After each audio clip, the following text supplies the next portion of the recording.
Tragically Hip, one of Canada's most beloved exports, a group that has inspired thousands of musicians and moments in people's lives. It's been just over 2 years since Gord Downie passed away, and this Friday, Hip bassist Gord Sinclair is releasing his debut solo album, becoming the first Hip member to release an album since Gord's death. Why did it feel like the right time for you to release a solo project? I've always written with the guys in the group. I'm a band guy. You know, there's a reason I'm the bass player. You know, and obviously we went through that last tour and finished in quite spectacular fashion and emotional fashion in Kingston. And then, you know, I never really kind of thought about what was going to happen next. And then, you know, over the course of the year, you know, and grieving with Gord and for Gord, and you kind of realize, oh, I mean, I'm not going to have that opportunity anymore. It becomes as an artist, it becomes a compulsion. You just get drawn to express yourself in a way, and I'd lost my principal outlet for that.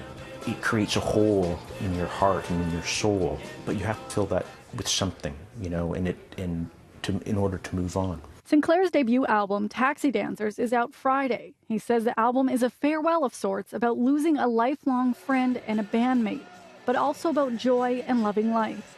It will be a year of new journeys for the musician with his debut album, but this week he will also have a new experience as he is going out on tour with the Trews in Ontario, this time as a solo artist. Again, this will be a new experience for me. I mean, I spent my entire career, you know, standing beside Johnny and watching Gord's very talented posterior dance around on the stage, you know.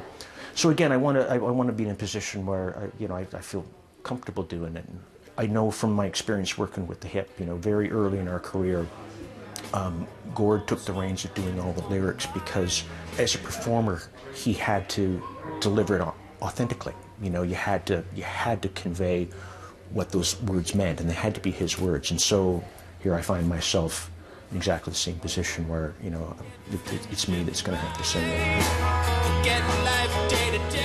Trews member John Angus MacDonald helped produce the album, which was recorded in Sinclair's home in Kingston last summer. Lindsay Dunn, CityNews, Toronto.